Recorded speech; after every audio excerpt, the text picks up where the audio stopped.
This is one of my many sigils that I've made over the past years. 3 years specifically, I've been making sigils 10 to the dozen, really pretty quickly. But I've been making sigils all my life, actually. So this is my latest one. You can see in the right hand page, the main focus of that is this X-ray that I've had done of my hips, from which the specialist has said to me that I need a double hip replacement.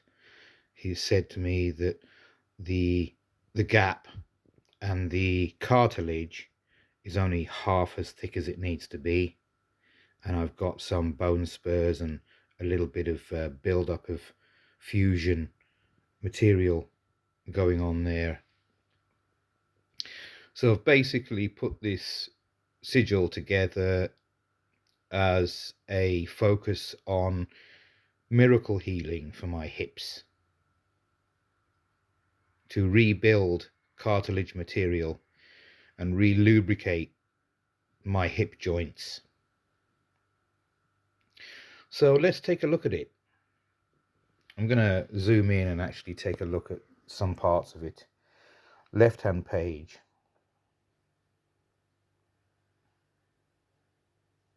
Focus on miracle healing.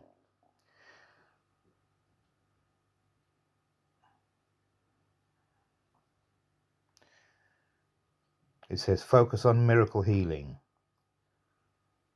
with a hypnosuggestion, beginning with a hypnosuggestion. The first hypnosuggestion: may looking, gazing, reading, perusing, and presence. That means any kind of presence anywhere near this talisman help heal the hips. Now I could extend that for anybody. Doesn't necessarily need to be me, though that is my hip X-ray. You could imagine yours if you're also in a similar position to me, which I reckon a lot of people are. So this particular sigil I've called Me the Healer.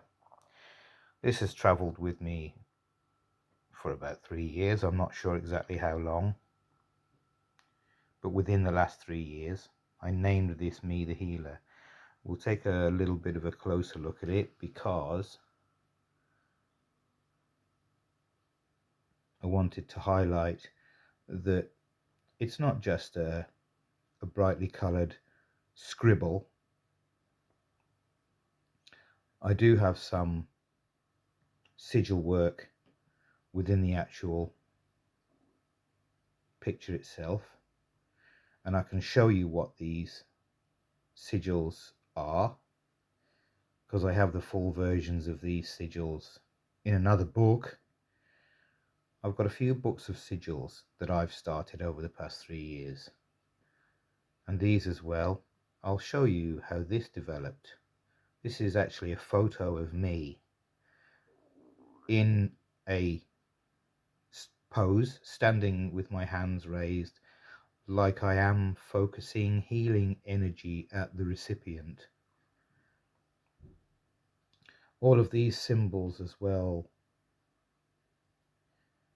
they have a specific meaning that I created.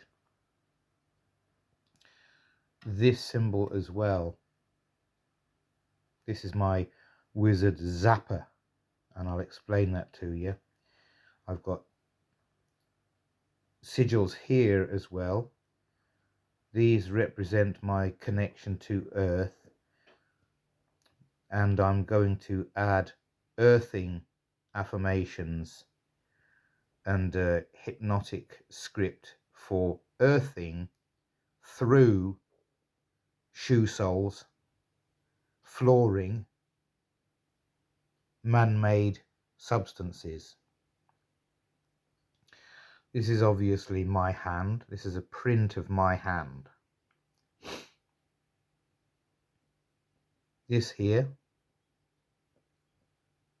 you can surely see that that says Project Bluish Book. I would like to complete and produce this book, Project Bluish Book.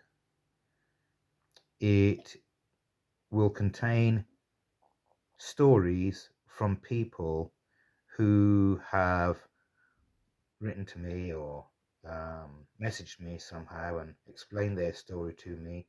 Stories of people who have had psychic experiences and spiritual experiences, experiences that have saved them from something, experience particularly that have healed them from something. You can see this here. What does that say? £1 million. I've got numbers actually, and I'll go into that as well at some point.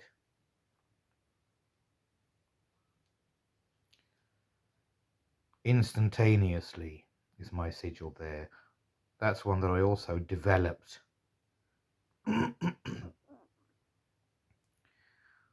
All of these sigils have taken whiles to develop. They're all what Einstein would say are thought experiments.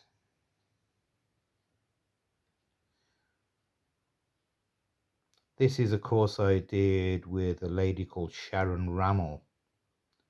She teaches shamanism.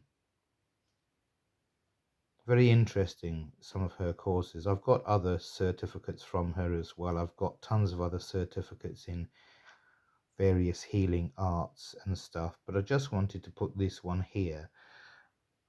This here is another one of my palm prints, because this is about palm chakra activation.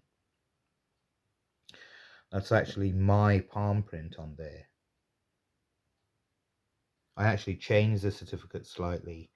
I'm sure Sharon Rammel won't mind. Haven't asked her specifically, but this is for my private thing. This is all this stuff in bold is so that at a distance people can sort of instantly see what that certificate is actually about. A lot of certificates have fancy writing that's not bold, and from a distance you couldn't see. I would like my certificates designed so that even from a distance a person can just flash their eyes over the certificate and instantly see what it's meant to be about, or roughly what it's meant to mean, and therefore their thoughts can go, oh right, he's into that, is he? He's into that, is he? Yeah, okay, he's done that, without actually having to have a full-on explanation of what it's about, or to actually go looking specifically closer at the certificate. I could just make a list, couldn't I, actually? A list of the things that I've done as far as certifications.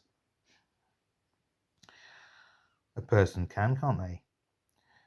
Here is a sigil I also made. I did a course with Leslie Princess Starseed Paramore.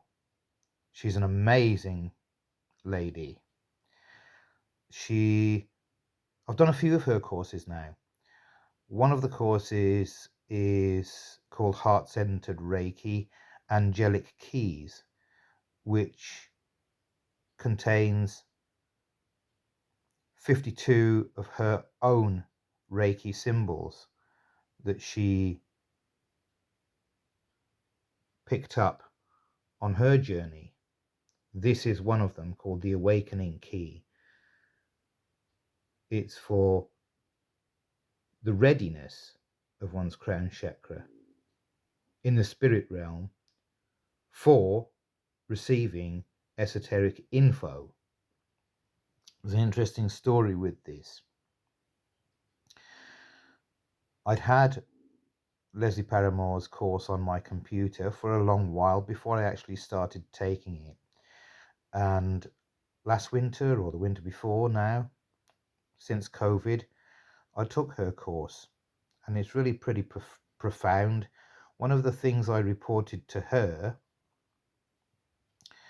and I'll stay my word on that, I'll keep my word on that, because I still think it, because I still follow that line of thought, because I still believe it, because I'm still operating on that level, I'm still working with those symbols and this symbol, is that her course in angelic keys, as she called it symbol mastery, Reiki symbol mastery overall. Her course had a similar effect for me that a lengthy course in counseling might do, because it took me through a number of specific types of lessons in a specific sequence, which was interesting in itself and helped me to clear a lot of stuff. This awakening key was the very first symbol. Now, because I'm also a bit of a cynic, really, what I did was I just kind of roughly tapped the symbol on my forehead, third eye, on my forehead, before going to bed one night. It was just a nonchalant, off the cuff tap of the symbol against my head. And that night I had a wild, out of body dream in which I met blues,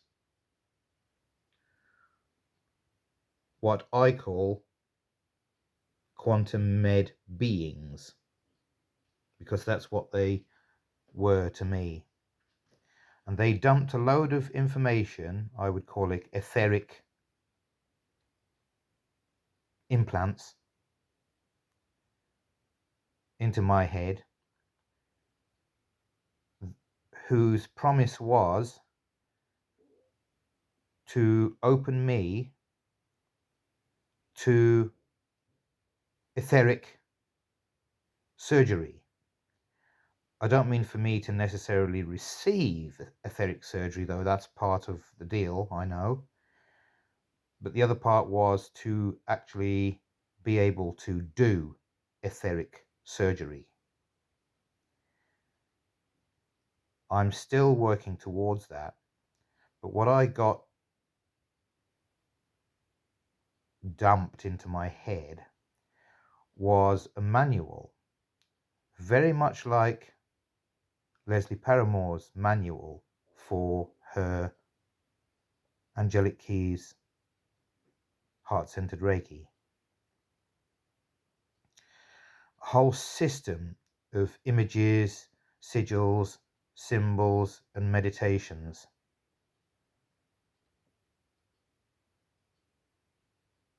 The inspiration was obviously from Leslie Paramore's Angelic Keys Reiki.